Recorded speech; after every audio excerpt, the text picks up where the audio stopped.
Now you listen to the Gary Owen Podcast. Hashtag Get Some. Hey, what's up, everybody? This is Gary Owen with the Get Some Podcast. You can listen to this on iTunes.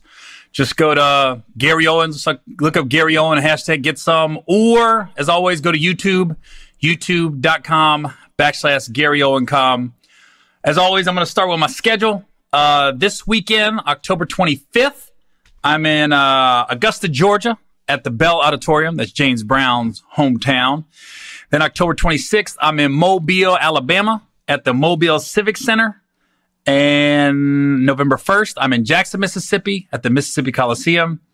November 2nd, I'm in Grand Rapids, Michigan, at the DeVos, DeVos Performance Hall, November 2nd. And November 8th, I'm in Boston, Massachusetts, at the Buck Center Wang Theater. November 9th, I'm in Springfield, Massachusetts. November 14th through the 17th, I'm in Houston, Texas, at the Improv. November 21st to 23rd, I'm in Austin, Texas, at the Cap City Comedy Club. Thanksgiving weekend, I'm in Denver, at the Denver Improv. December 7th, I'm in the Bahamas. And let me see, where else? And then December 30th and 31st, I'm in Dallas, Texas. Oh, it's the theater in Grand Prairie. That's where I'm at. So this weekend, because people's attention spans are short, I'm in Augusta, in Mobile. As you can see, I am wearing a New Orleans Pelicans jersey. The homie family, Jackson Hayes, number 10. Everybody's on the Zion, even though he's out for 2 months. But NBA basketball's back. The World Series is on. And football season's in full swing. The end of October, beginning of November, is the best time to be a sports fan. Not to mention there's some bomb-ass UFC fights and boxing matches in this time frame. So these next 2 weeks is literally the best time to be a sports fan. With the World Series, baseball's ending, basketball's starting, and football's in full swing. College football, pro. It's just a good time to be a sports fan. Unless you're a Bengals fan, we suck. It's getting frustrating being a Bengals fan. Not to mention, though, I will say, shout out to Mohamed Sanu, the homie, got traded to the New England Patriots. Talk about breath of life. This dude went from the Falcons, won one game all year, not going to the playoffs, and goes to the Patriots, who's undefeated. I'm like, and gets to play with the greatest quarterback of all time. I'm like, God dang, dude. Does it get any better to be Mohamed Sanu right now? And the thing about it, I just saw him a couple months ago in Atlanta, and we went to he got a new house, new crib. I was like, man, this is really nice. He's probably got to sell it. He ain't living in Atlanta no more. And he ain't going back to the Falcons. So he's either going to, my prediction is he finishes the year with the Patriots and then goes elsewhere. I think they brought him in as a kind of a stopgap to see what he can do this season. And then I'm predicting he'll go elsewhere. But I could be wrong. You never know. You know who's not going anywhere? The Bengals. 0-7. Jesus Christ. 0-7, and we're not doing shit. It's like other teams are making moves. Like the Dolphins got all these draft picks. They completely blew up the team. They're making it obvious they're building for the future. The Falcons looks like they're having a slow fire sale, but a little fire sale. Get rid of some people. The Broncos just got rid of Emmanuel Sanders to the 49ers. 49ers making moves because they're all in this year. Bengals just kind of chilling. Just chilling. Nah, we're good. We're going to wait. And everyone's saying, got to get rid of Andy Dalton. Not this week. Don't you dare start Finley, that kid from North Carolina State, the rookie, against the Rams in London. Don't you fucking dare, Bengals. That kid will be so shell-shocked. He won't know what hit him. Aaron Donald coming at him? Don't do that to that kid. That's not fair to him. Just let Andy play this week in London, go into the bye week, and then decide, do you want to see Finley the second half of the year? At this point, it can't hurt. 0-8, what are you going to do? You haven't won. You can't. Nobody's job is to be safe when you haven't won a game. Everybody's job should be up for grabs because clearly you in the lineup, we're not winning. So if you're not in the lineup, what's the worst that could happen? You're not winning. It goes back to when Meta World Peace signed with the Lakers. And the Lakers just won a title the year before. And they said, do you think you make the Lakers better? He said, I can make them the same. I can't be any better because they won a title. I was like, that was fucking the best line I heard in 10 years. I can make them the same. Same thing with the Bengals. Whether you're playing or you're not playing, you can't do any worse. That's all I'm saying. You ain't one with the people you got. Let these young boys play. See what they got. I've never been on such a roller coaster in the matter of 2 months in my life, because every Bengals fan out there know we got a new coach. Supposed to be like an offensive guru. He's part of the credit. Jared Goff turned around with the Rams, and we went up to Seattle. The Bengals did and played good. And I was like, whoa, defense was getting after it. And we had so much hope. And then the bottom fell out. And now it's just like, I don't know, man. I don't see daylight anytime soon. I'm not one of these guys tank for a quarterback, because look at the great quarterbacks in NFL right now. Not a lot of them were top 5 picks. Bengals definitely gonna be in the top 5. It's gonna be the Redskins, Dolphins, Bengals, Falcons. Redskins, Dolphins, Bengals, Falcons. I think, and the Jets, if the Jets win another game. But the Dolphins are definitely going after a quarterback. Redskins are not. They just got a quarterback last year. Then you got the Bengals, might go after a quarterback. You can't ever tell with them. The Jets aren't going after quarterback. They got Darnold last year. So the bottom teams, basically the Dolphins and Bengals, the ones going after quarterback. I really don't know if I think the Falcons are going to win some games. They're not that bad. They just got the short end of the stick a lot of time. They don't have no defense. So it's not really the quarterback's problem in Atlanta. It's the defense. So with that being said, this last week I was in Oklahoma City, and then I was in oh my God, I'm brain farting.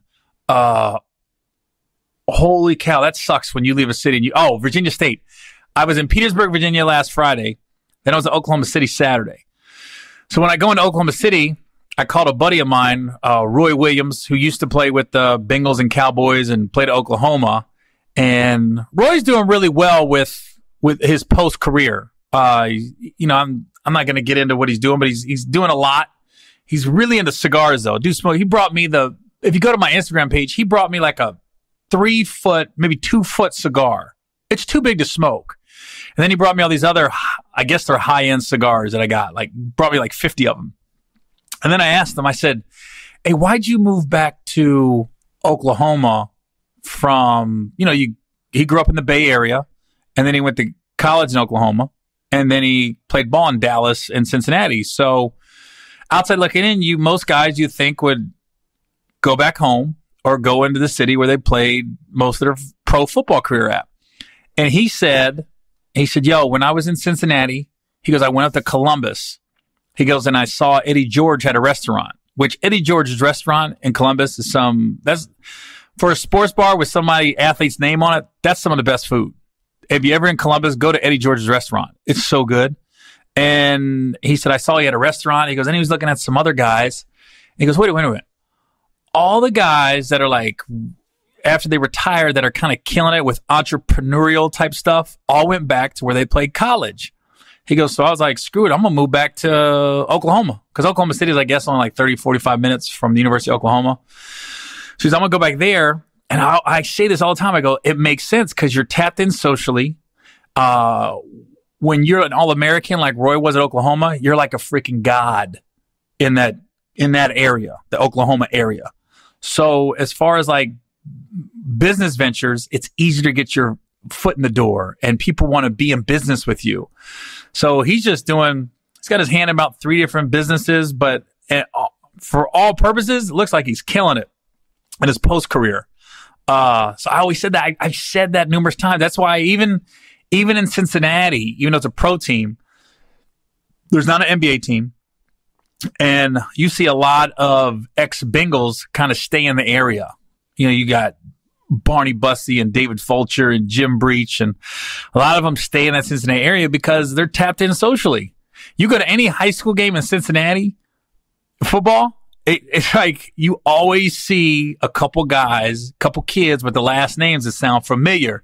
And it's because their dads play for the Bengals and they stayed in that area, which makes perfectly sense because you're tapped in socially. And all business guy, I've been to some golf outings celebrity golf outings in Cincinnati, where it wasn't the who's who of Bengals, but people go fucking nuts over the third string safety that was on the Bengals for 3 years. They go freaking nuts when those guys show up. So yeah, it was a fun week in Oklahoma City. Thanks everybody for coming out. I was with Epps and Samore and Bruce, and I just love working with those three especially. They're all just good people, completely. Now, the week before that, I had forgot to mention I had worked with Carlos Miller and Lil Duval. And I know you guys remember me talking about Carlos Miller a couple weeks ago about how I wasn't sure how he felt about me. And not a knock on Carlos, but it was all in my head. And then I was first to admit it. So then I told you Carlos reached out to me and he was like, Gary, man, I fucks with you, man. What are you talking about? So I finally got to run into him. He hosted the show in Milwaukee. And it was funny because, you know, like I said, it was on my head. We're cool. But it's funny when you're around someone like I would say DC Youngfly. And I wrote the names on like DC Youngfly, Lil Duval, and Kevin Hart. I'll just put those three out there. When you're around them in person and you feed off people's energy that are around you, you get why they're so successful, and you get why people work with them, because they just give off this energy that you want to be around them, you like them, and I could see how people want to work with them. And just I saw DC Youngfly for like 30 seconds because I got to the venue and he was getting ready to go up. So I saw him. I go, "What's up, man?" We shook hands, and then he got off stage, and I went on. I went on right after DC Youngfly. So I didn't really get a chance to talk to him after the show. But just that 30 seconds, the energy gets off. It's so genuine. And, "Oh, what's up, baby?" You know, blah, blah, blah. Some people, you meet them, you're like, you don't know what their energy is about. As soon as you run into someone like DC, you're like, oh, it's good energy completely. Same with Duval. Same with Kevin Hart. Like sometimes you wonder, like, and especially Kevin with his crew. You know, he's got Harry and Wayne, and he's got the same crew he runs with, Joey Wells. And then you see him on social media. You don't talk to those guys for a while, and you wonder when you get success and money and power. You wonder if it changes you. And then when you get around those guys for 30 seconds, you realize, oh, now I get it. They're such fun people to be around, and the energy get off is cool. Same thing goes for Terrence J and Fred. Fred's Terrence's right-hand guy, business partner. Don't want to call him his assistant. Fred got mad when I call him assistant. But you see him on social media, and you wonder, like, they got to be the same, right? I ain't seen them in like 6-7 months. And then when you get around them, it's like, boom. It's like, then you just get it. Why people like working with them and people like being around them. They just give off like a good energy. Now, what's funny, I'll tell you what's funny what happened to me last week. So one thing, I was listening to Chris D'Elia. He posted something on Instagram, I think it was from his podcast, where he had talked about when you get on an airplane and they give like 30 minutes of announcements and you're trying to watch a movie, they'll put like, a lot of times they'll put like movie screens on the back of the chairs now.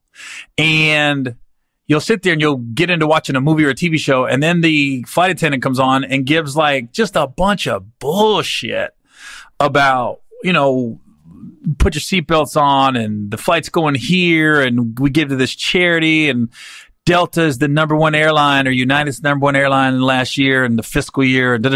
Just a bunch that nobody cares about. Nobody cares. In the unlikely event that we need to use the mask come down, put yours on first. It's like, he's like, just play it before you turn the TVs on. Just play it. So we're not in the middle watching something. We got to listen to you talk forever. And I was like, God, I think about that shit all the time. And so as Chris D'Elia was doing this whole spiel, which is funny as hell if you go to his Instagram page, I was thinking what bothers me about flights is I fly so much, I know where I like to sit. I like to sit in the A seat. So whether it's 2A, there's, 2A, 2B. I want to sit in 2A. I want to be against the window. I like to lean to the left side, and that's where I sleep when I lay down on the plane. I like to sleep right there because I'm sitting up. I don't want to aisle, and I prefer not to be on the right side. I will do it, but if you ever see me on a plane, 9 times out of 10, I'm in the A seat. That's where I prefer to fly because I know how I like to sleep. I know where I'm comfortable. So when you ask me to switch seats, it's like, you don't want to be a dick, but it should be a rule. You never ask somebody The only time you used to ask somebody to switch a seat is window to window or aisle to aisle. It should never be anything else, because I was on a flight this last week from Houston to San Francisco. And this guy gets on with his girlfriend or wife, and he asks this guy to move. So the guy had a window seat. He was in 3C because I was in 4A. He was in 3C. And they said, hey, do you mind switching so I can sit next to my wife or girlfriend? I didn't hear which one. And you can tell the guy was hesitant. And the guy goes, well, I prefer the aisle seat, but it's cool. So now he had to move from an aisle to a window. Not a big deal. But if the guy says no, then it's an awkward flight, because then who's ever sitting next to him, whether it was the guy or his wife, let's say, they're not going to want to talk to him. He's like, why wouldn't you let me sit next to my husband or wife? And then it's just an awkward flight. But now this guy moved, so now he might sit on the aisle because maybe he drank a lot of water. He's got to piss a lot. Maybe he knows he's got to get something out of his bag. He doesn't want to inconvenience people by saying, excuse me, can I get up? Maybe I don't know, maybe his back's sore and he's like, I want to get up a lot and stretch my back on this 3.5 hour flight. I just think airport etiquette to me is not a big deal, but don't ask somebody to switch unless it's the exact same seat in a different aisle. If it's window to window, not a big deal. If it's aisle to aisle, not a big deal. But don't ask to switch like that. Either it's just a couple hours. You can deal with not sitting next to your girlfriend, boyfriend, whatever, for a couple hours if you didn't plan ahead and get the tickets together. Not a big deal. But I hate that. I tell you what I had one time. I had a lady ask me to switch from first to coach. I was fucking dumbfounded. She got mad at me when I said no. I was like, I'll never forget it. I was like in 4A. She was in 4B. She said, you mind if to switch seats with my husband? And I go, oh, yeah, where's he sitting? She said, like, let's say 15F. I went, excuse me? She said, like, the dude was in coach. She want me to switch. And I went, no. I was like, no, I paid extra for this seat. So, no, I'm not switching. She got upset with me. So then when she goes, oh, okay, it's fine. So she got short with me. So then when everything was settled and we were sitting down and everything, I tried to explain to her, ma'am, this is first. You don't ask somebody to go from first to coach. She goes, no, I don't want to talk about it. I was thinking, I don't call women bitches, but I almost called her one. I was like, bitch. But I was like, you should have went to coach. If you want to sit next to your husband, proper airport etiquette would have been, you go back to coach. And then you ask that person in coach to go to first. Everybody in fucking coach is going to do that switch. I might have told this story in the past. Me and my wife did that one time to this kid. We were flying and I had gotten upgraded and she didn't. And we went back to coach and we didn't tell them that it was a first class seat. My wife had a middle seat and I just said, I'll never forget, there was a white lady in the window and there was a black kid, had to be 18, 19 years old, in the aisle.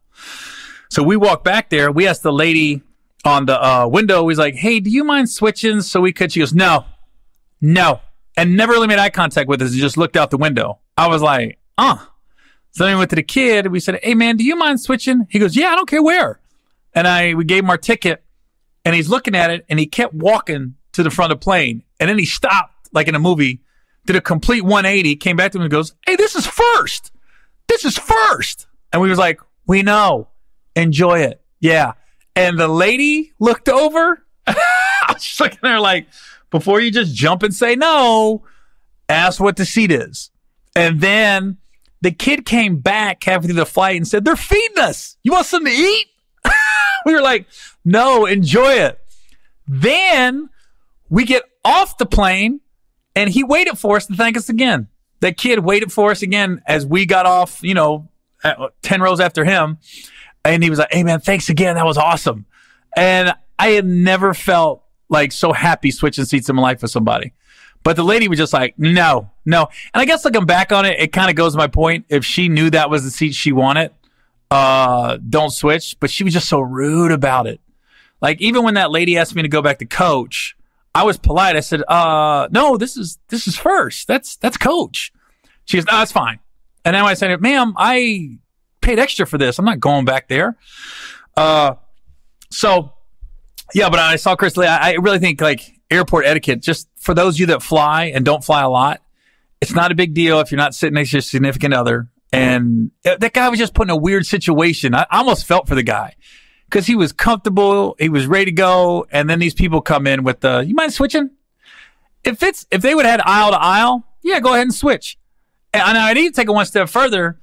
Don't ask nobody in the first row either. The bulkhead, some people don't like the first row because you don't have as much leg room, and then you can't put your bag underneath the seat if you have a backpack or something. You got to put it up top. It's just a little inconvenience. It's not a huge deal, but just always remember that when you're asking people to switch seats.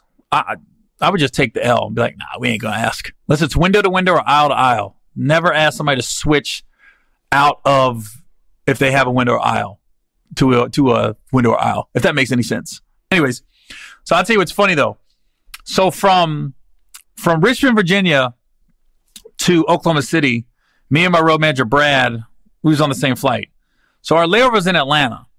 So if you walk down Delta anymore, the jet bridge have all these different pictures normally of different people flying Delta, like how beautiful and relaxing a Delta flight is. And one of the pictures is like, you have like a mother and son or a family or just like a pilot shaking somebody's hand, like they're so happy to be on the flight. And excuse me. But one of the pictures is two gay dudes. It doesn't say they're gay, but they're implying two gay dudes. And it's like one guy's got a coffee and the other guy's got his cell phone out. And the guy's looking at the cell phone like they're looking at a picture together. And it's just funny watching them. And it's the two happiest gay guys on the planet on a flight. So every time I see it, I laugh. It's just funny to me how just we're in a time when, you know, you're going to try to put a black girl with a white dude or two gay guys together just to be politically correct and everything else. I get it. But it's just that picture's so funny to me. So I'm walking on the jet bridge with my road manager, Brad. So I get my phone out and I act like I'm videotaping as I'm walking. And then I put my phone on the two gay dudes and then I pan my phone over to Brad. I said, dang, Brad, you didn't get that part. Why didn't you take that picture? Because me and my guys, we always make fun of Brad because he's very soft-spoken. He talks like this. Hey, man, whatever, man. And, you know, his voice is so soft. And I said, you didn't get that part. He goes, oh, man, fuck you. So as I do that to Brad, and clearly it's two gay guys, so I'm implying, Brad, you should have got that part and been one of the gay guys in that picture. Now, this is a joke between me and my friend. We're joking about this. We're not putting gay people down. We're not making fun of anybody. We're just giving each other shit. Why is the gayest guy in Atlanta standing right behind Brad? And then he got a little upset. He goes, what's so funny? What's so funny? I was like, if we wouldn't have been on a jet bridge getting ready to get on a plane, I would have told him politely. I'd have been like, sir, this is between us. We're just having fun. Ain't nobody putting nobody down. Relax. But I didn't want to get into an argument getting on a plane. I didn't know where this could lead, so I'm trying to diffuse it. So I literally told this dude, I go, oh, he works for Delta. He was up for that part. He didn't get it. But it's one thing the guy was gay, but he was so close to Brad. Like, you got to give somebody a little leeway. I hate it when people are right up on me. This dude was so up on Brad. And when he was like, what's so funny? What's so funny? He said it twice. I had to, he was up for that part. So that's why. But in my brain, I was like, man, stay out of our business. For one, nobody said gay came out of our mouth. Two, this is just two guys BSing with each other, kidding around. So one, you're too close. You shouldn't have heard what I said because I didn't yell it. So that tells me you're in Brad's personal space. And stop acting like everybody's, some people you could tell they're looking to be offended. And that's how that guy struck me. He was looking to be mad about something. He was looking to be offended. And I'm like, just relax. This is a joke between two dudes. Just, if you was farther away, you would have never heard it. You're way up on Brad. You're too close to him, first of all. So stay out of our business. So that was interesting, I guess. So the other thing, I know I posted on my Instagram, and it went everywhere.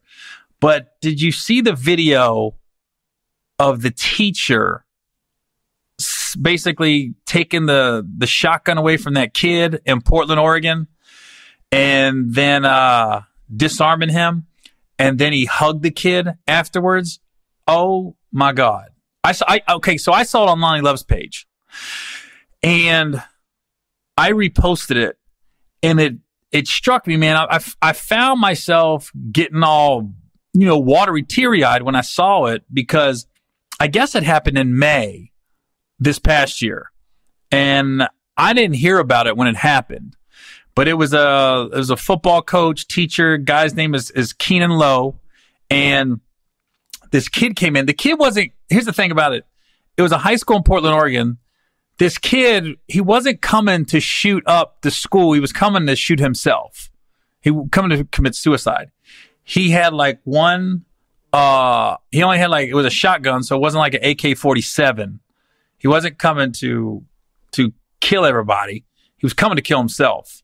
And so I guess he had wrote something like, "This is the red pill," or something of that nature. And he tried to fire, and it misfired.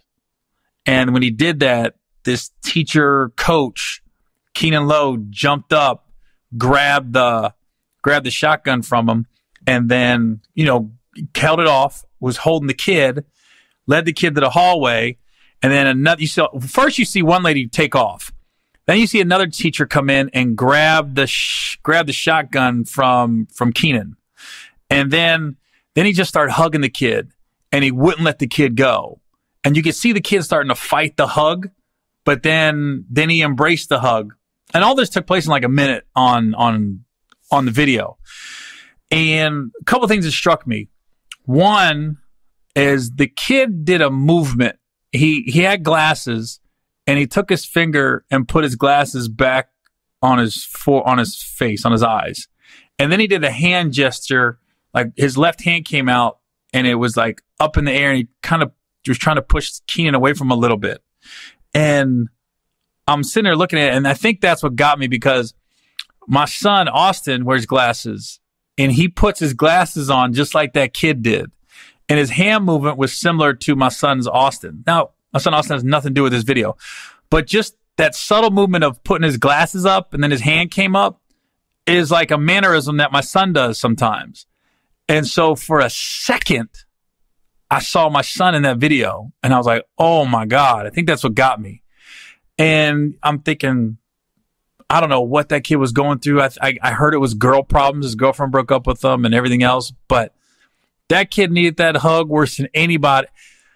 I mean, it's hard to talk about without getting like emotional about it, just because we've all been to high school and all know those kids.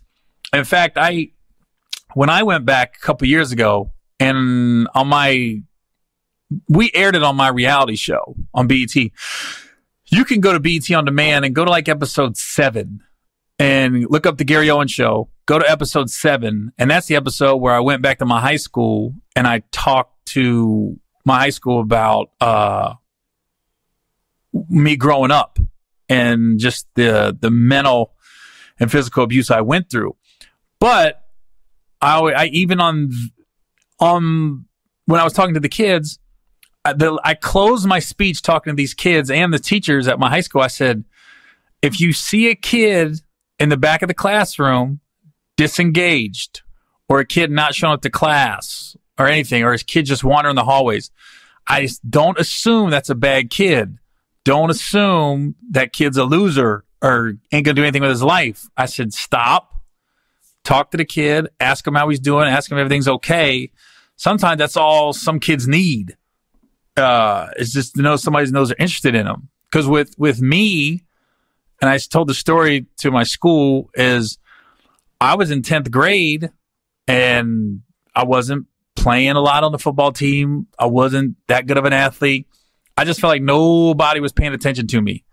And I was walking the railroad tracks home, like for 3 days straight. Tuesday and Wednesday, 2 days straight, I walked the railroad tracks that ran behind my high school back to the trailer park. So it was a couple, probably 3-4 mile walk. So by the time I got back to the trailer park, it just seemed like I was at football practice and got a ride home. It was a couple hours later.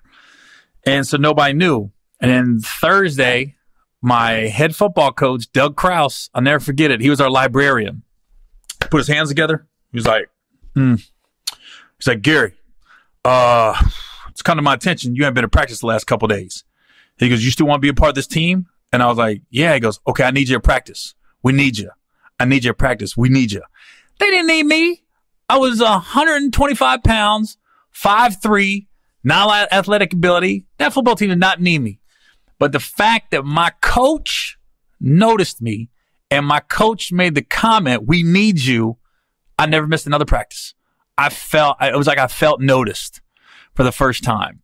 And with even with this kid in Portland, that hug spoke volumes about everything. I don't know anybody that could watch that and not get a little emotional. And the guy, I guess the guy Keenan Lowe, he played at Oregon, was a wide receiver, and now he's a teacher.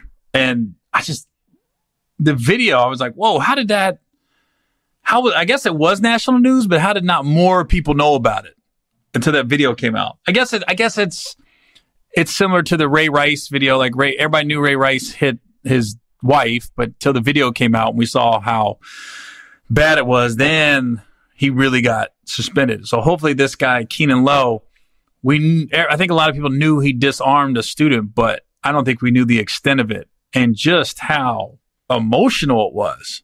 How do you not watch that and not get feel some kind of way about that guy? And I heard a lot of people online saying, well, if we don't feel any remorse if that kid would have came and shot up the school.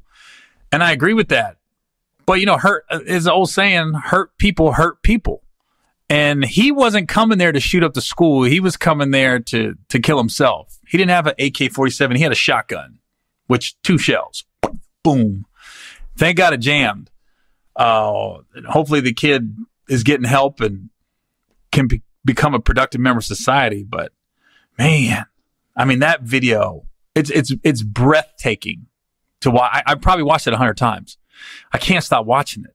It's just that much. I was always, the thing about me and fighting and getting depressed, I went a different route, man. Like when I was growing up and I had a stepdad always tell me I ain't gonna be shit, blah, blah, blah. Like the guy, my stepdad always found a way to find the negative in everything. Like I don't know why I kept going to him for advice. It doesn't matter. Like I remember was I in 10th grade? I was in 10th. Yeah, I was in 10th grade. So in 9th grade, I played baseball. So 10th grade, between 9th and 10th, I really fucking worked on practicing hitting. I was going to batting cages with buddies. Anytime I could play, that was the one sport we played a lot in the trailer park was baseball. So we had these brothers, Jamie and Tracy Oliver, and I'm always playing baseball with them. They were both really good baseball players. So I really practiced to make the baseball team my 10th grade year. So then we get the tryouts and I try out for the team. I get to the first cuts. We get to the second cut and I thought I was going to make the team. I really did. I was like, I should have made the team. Well, the coach asked me, hey, Gary, they post the dang who made the team on a door. So everybody knows at 3:00 outside of Coach Carter's, we had our baseball coach is Coach Carter. Outside of Coach Carter's classroom, he's going to post who made the team. So we're all waiting. Everybody's waiting. 90% of the team knew they were going to make it, but there was probably 10 of us that was on edge. There's probably 10 kids and 5 of us are going to make it, 5 wasn't. We knew that. So I was one of those 10s that didn't know if he was going to make the team. 3:00 comes. Coach Carter posted on the door. Okay, my name's not on the door. I went, fuck. Because I really thought I was going to have to make the team. Because I remember we were hitting balls off the machine inside the gym. It was too cold to practice outside, so we're hitting off this pitching machine, right? And tennis balls are coming out of it. But it's coming at a good speed. Probably had it at 70, 80 miles an hour. And I'm making good contact. The year before, I would have never hit it. But I'm making good contact and solid hits. And you could tell when you make good contact in the gym, the ball just comes out different. Shoom! And our assistant coach was Coach Butts, Butts. Brian Butts was his name. The head coach was Coach Carter. Coach Carter came into the gym, and I just got done hitting, and I heard him say, "How's Gary doing?" And he almost gave a little laugh because I was a class clown. I was a funny guy on the team, funny guy in school. And Coach Butts was like, "Yo, he was making contact. He was making good contact." And I'll never forget, Coach Carter's like, "Really?" And here's what fucking got me. So we play a scrimmage game against a school called New Miami. And we go up there, and I haven't played yet. It's a varsity game, and I'm in 10th grade. So I'm on deck. There's one out, right? So I'm like, I'm going to get the bat. And I was feeling good about me batting too. I was like, I'm gonna fucking wreck this shit. And the guy batting in front of me was so fucking slow. He wasn't a fat guy. He just was slow as shit, right? So all I'm thinking was we had a guy on first base. There's one out. I'll never forget as long as I live. All I'm thinking was, just don't swing, man. Strike out or walk. Just don't swing. And sure enough, that fucking guy swung, little dribbler to the pitcher. They do a double play. I don't get up the bat. The only scrimmage game we played, I don't get up. I'm up next. I was like, because I didn't get into like the last inning, 10th grade varsity game. So nobody really got a chance to see me do anything. So I'm like, fuck. So the next day, the roster comes out. I'm not on it. Coach Carter pulls me in his office and he's like, "Gary, you were the last guy we cut. We were debating whether you make it or not." He goes, "So what we came up with was, do you want to be the manager and you'll still practice with the team and everything, but we can only hold like 15 guys on the roster." He was like, "And then if somebody gets hurt or somebody becomes ineligible, we'll make you, you'll be on the team." I was like, "Oh, okay." And I was like, "That's not bad." So I go back. I'll never forget. I went back to the trail. I'll go back home that night. I'm in the trailer park. Rod's in the shed. He's always in the shed doing something in the shed. And so I go to him for advice. Why did I go to my fucking stepdad, who will find a way to make me feel like shit? And I said, "Hey," I tell him the whole thing. "Hey, I didn't make the team, but the coach said I was the last guy to get cut. And he said I could be the manager. And then as soon as if somebody gets hurt or ineligible, which is going to happen inevitably, then I'll be on the team. But I'll practice and do everything else. But until that happens, I won't be on the active roster because it can only have 15 guys on the roster." Or so I'm making the number up, 15. Rod goes, "Now, if my son came to me and said that, I'd be like, man, do it. Somebody's going to be ineligible. Somebody's going to get hurt." I go, "Do it, man. You like the guys on the team. You like hanging out with them." And I would, yeah, do that. Rod goes, "Manager? Fucking manager? All the managers are goddamn losers at my high school." He always brought it back to his high school. When I was in high school, the managers, there was always a guy, we tell him, "Man, go get me some water. Go get me something to eat. You want to be a gopher? So you want to carry everybody else's equipment. You want to do that." He goes, "Man, I would never be the manager. Either I'm on the team or I'm not, but I would never be the manager." I was like, "Oh, thanks for the advice, Dad." That guy's a fucking dick. I just can't believe. I was like, "Really?" I remember walking in the trailer just like, why did I do that? I knew he would find a way to, and then he goes back to how great he was in high school. "Man, when I was in high school, I started every game and blah, blah, blah." My stepdad had a way of, when he talked, he was the greatest athlete of all time. I'll tell you the craziest story he ever told me, which I have no proof of. I don't know if you guys remember old heads, Mike. There was a guy named Dave Parker who played for the Pittsburgh Pirates and Cincinnati Reds. Now, he's a Cincinnati guy. He went to a high school called Quarter Tech in Cincinnati. My stepdad went to a high school called Middletown, Cincinnati. My stepdad to this day will tell you Dave Parker was a tailback at Quarter Tech. He ran a sweep. My stepdad hit him and broke his leg. He said, "I knocked his ass right into baseball." Now, I have no proof that Dave Parker ever broke his leg playing high school football. And if he did, I don't know if it was Rod, my stepdad, the one that hit him. But if you ask Rod, that dude broke Dave Parker's leg playing high school football. I just haven't seen it at all. And anytime we would ever go back to Middletown, Ohio, my stepdad would always talk about how he was this great athlete. Baseball, football, all of it. And I remember one time, my mom never really stood up to him or anything like that, but the one time my mom finally went, "Nobody knows you." She was like, because every time we go to Middletown, you always talk about big shit, how he used to run the city and everything. And my mom finally went, "No, every time I come back here, nobody knows you." So if you're this great athlete, this superior human being, why is nobody stopping you on the street? Nobody knows who you are when we go back to Middletown. And he's, fuck you. I'm just like, that guy is something else. But I wonder, I'm going to try to look that up. I'm going to Wikipedia. Oh, you know what? I'm going to do it right now. Let me Wikipedia Dave Parker. And I don't know why I act like you guys don't know it. I mean, a lot of people know who Dave Parker was back in the day. Dave Parker. Let me just see if it says broke his leg and my stepdad broke it. There it is. Dave Parker baseball. He's the first one that pops up. I forgot he played for the Oakland A's too. Let me see. He was born in Grenada, Mississippi. I didn't know. Parker grew up in Cincinnati near Crosley Field, where he learned to play baseball in the stadium's parking lots. His father, Dick Parker, was a shipping clerk in a foundry. Dave Parker attended Quarter Tech. He said his favorite sport was football, and he started tailback, but injured a knee in a game his senior year and gave up the game. So, according to my stepdad, he's the one that broke Dave Parker's leg and knocked him into baseball. Doesn't say that's it. It just says injured his knee and went to baseball. So my stepdad took credit for that. Now, it might have happened. I don't know. But I'd like to ask Dave if you remembered. My guess is he got hurt playing Middletown that year, and Rod took credit for it. I'm sure Rod was the only one to hit him, and boom.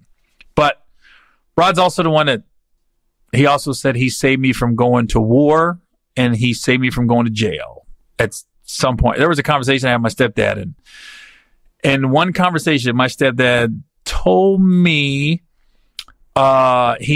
this is what a small world it is.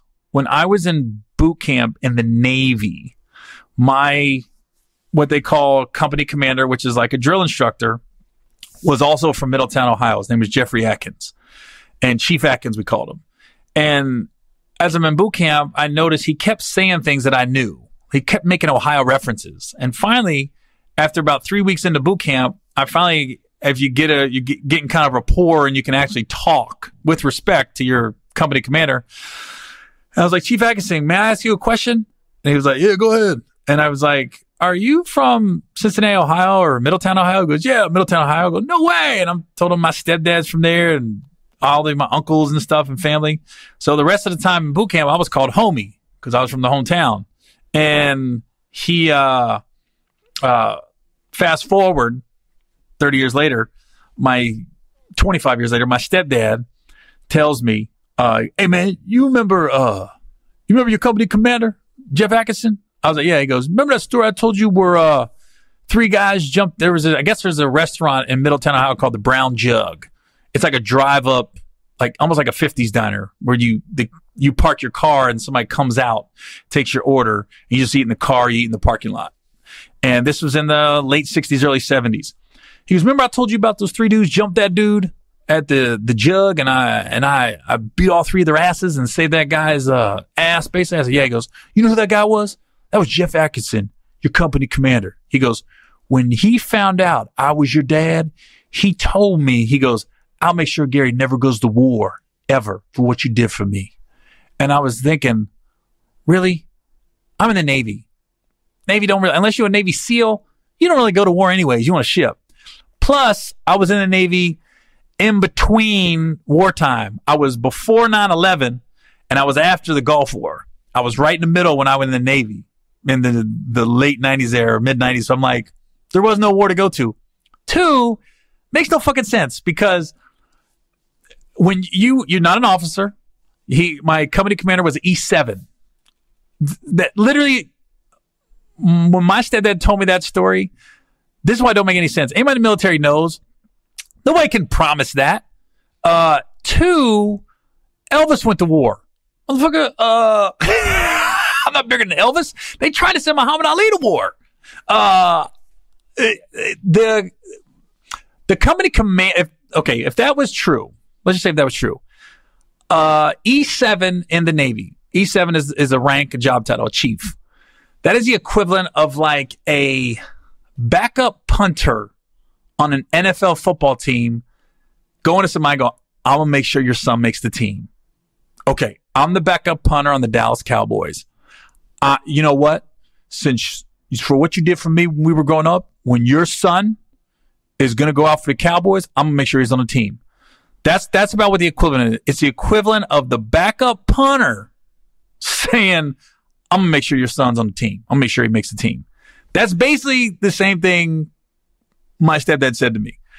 That my company commander, Jeff Atkinson, said, I'm going to make sure he never goes to war. And I was just thinking, my stepdad can make up some fucking stories in his head that are amazing. Just the fact he broke Dave Parker's leg and the fact that he saved me from going to war. When I was in the Navy, I was never going to war. 2, the job I had wasn't going to send me to war. I was like this. That makes no fucking sense. None. And if Jeff Atkinson said that, he was lying. I was like, oh my God, you've done so much for me. Thank you so much, Rod. So, I mean, if you ever see me live now that my new special's out on Showtime, this new hour I'm working on, I'm really talking about some of the stories my stepdad used to ask me growing up. God dang. I mean, my stepdad asked me if I was gay when I was like 7 or 8. Hey man, you gay. You gay. I didn't know what the fuck gay meant. I didn't know what that meant. It's like, who asked an 8-year-old that? So he just off his fucking rocker. That's all it is. Dude's fucking nuts. Anyways, I don't know. If you listen, I could go into story after story and story about my stepdad. But if you want to know the whole deal, just come see me live.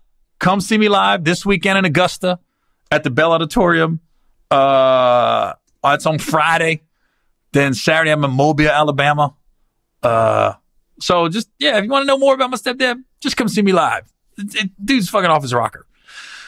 So that's when that video went out. That video, it goes back to that video, man, of Keenan helping that guy in Portland was, I mean, 2 things came across my brain was my son. I saw my son in that kid when he did the glasses thing and put his hand up. And then I was thinking about me growing up. And I guess I had a different mentality was even through all the shit I was going through with my stepdad, I never wavered on I was going to be successful in life. I never wavered. My whole thing, what I would be looking at him like, I'm going to prove you wrong. Okay, motherfucker. Keep putting me down. Keep acting like I ain't going to be shit in life. Watch.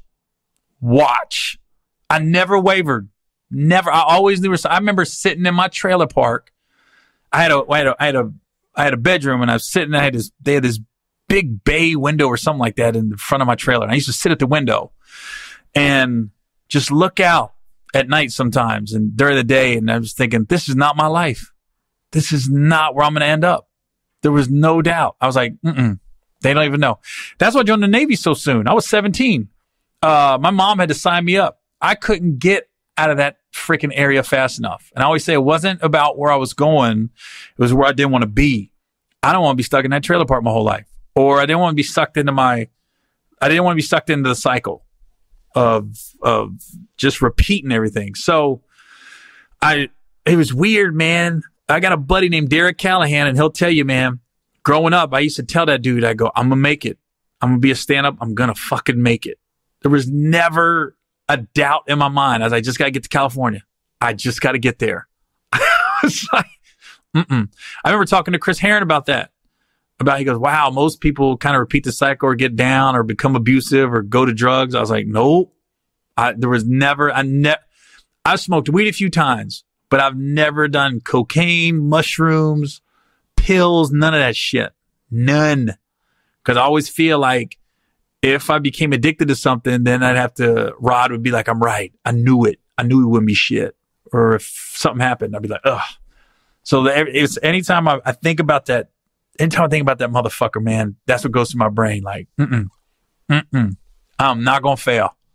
I cannot fail and let him win. That's how I look at it. He's not going to fucking win. I'm always, that's always in the back of my head. Anytime I do something, like, okay, fucking Rod, God, I can't stand that motherfucker. Anyways, I've done enough on him. I should on a high note, but that's all I got. So anyways, this weekend I'm in Augusta, Georgia, at the Bell Auditorium. And also I'm in Mobile, Alabama at the Mobile Civic Center. And the next week, Jackson, Mississippi, Grand Rapids. And don't forget, December 30th and 31st, tickets are on sale now. We got Lil Duval, DC Youngfly, Tony Roberts, Michael Blackson, Desi Banks, Dominique. We got a full slate of people for my December 30 and 31st show at the theater in Grand Prairie. So tickets are on axs.com for that show. All of the tour dates and ticket links are on GaryOwen.com. So, all right, y'all. I'll see y'all next week. This is Gary Owen with the Get Some Podcast. If you want to listen to my podcast, just go to iTunes, search Gary Owen, hashtag Get Some.